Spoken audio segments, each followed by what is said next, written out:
This one's going to be a little bit ranty, but I kind of want to complain about the state of software, firmware, and its reliability in essentially all of electronics today.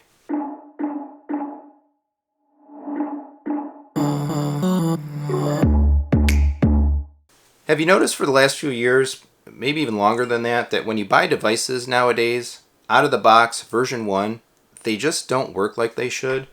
I mean, everything across the board. We're talking processors, receivers, software, games. It's such a pain that we kind of live in an electronics industry, a home theater industry, gaming industry, all of this stuff where everything ships as betas now. And I really hate being a beta tester when I buy a commercial product that should offer its features, that should meet the things that it's supposed to do out of the box, working day one. And I just have so many examples, I think, of buying gear, trying to integrate gear, having things broken, firmware updates, and so much now of the software that I use actually, because of the structure of software development, firmware development, and the way releases are done, I run more betas around my devices than I do commercial software, because they make the public betas available so far in advance of the official releases that you kind of like, if you want the features, you basically have to run the betas. Every personal computing device that I have right now, will save my Mac, but I'm still going to load the latest Mac OS beta here shortly. I just haven't done it yet. My Anthem devices, my gaming console operating systems. I'm an insider with Microsoft for various things. And I understand the idea of doing that stuff for a limited population of your users, because you want them trying your stuff out. You do need to, you need to test software, you need to test features, you want to make it work, and that's fine. And I understand the concept, of being an insider versus the commercial release. But nowadays, if you wait for the commercial release of software to actually use and take advantage of features that you might want to that you might want to have in your devices and your systems, man, you're waiting months. You're waiting so long. I work in software development, and it's a real challenge. The world is moving super fast in terms of technology.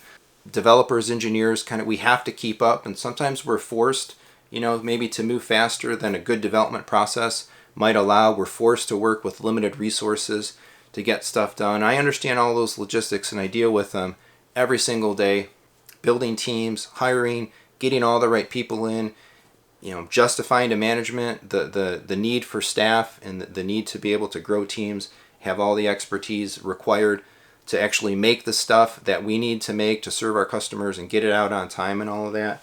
But I think overall, this industry really needs to do better, and the way things move forward is just not great. I bought my Sony X900H TV a couple years ago, supposed to offer 4K 120, and VRR was coming.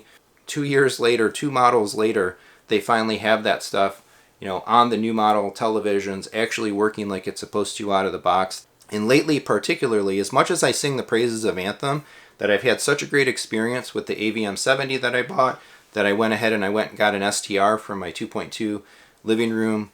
They have completely and utterly wrecked the firmware rollout of everything that they've been doing over the last several months of beta updates, adding capabilities to ARC and making this stuff available.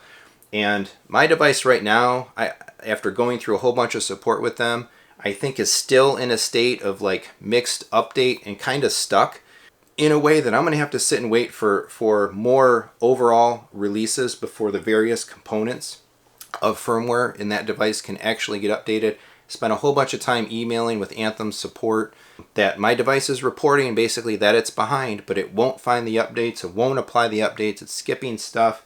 And they even had occasion reading AVS forum owners threads where AVM90 owners were getting rolled back and losing settings and whatever. So the danger of betas, I know, but man, companies just have to do so much better with this stuff. Maybe it's better to limit some of these beta programs, limit access, make them really, really, truly more of an insider versus a public beta that really and truly is fundamentally the latest version of the software that you might want to be running. Or so much of the features and firmware and software available to us today is beta, and it's beta for so long. I don't know. I call this maybe video a challenge to the entertainment, to the electronics industry, to the audio video industry, and even to myself in my job. Let's get our act together, right? Let's make good quality software. Let's release it in a timely manner, and let's make sure the stuff works. It meets its feature capability requirements and deliverables, and it works without having to put stuff out on the market and then wait months or whatever it might be for stuff to get fixed and frustrate customers and all of that in the meantime. It's just such a pain. So sound off in the comments. Let me know your horror stories, basically. What devices have you had that have been wrecked with broken software, bugs, firmware? You know, do you run betas? How do you feel about betas?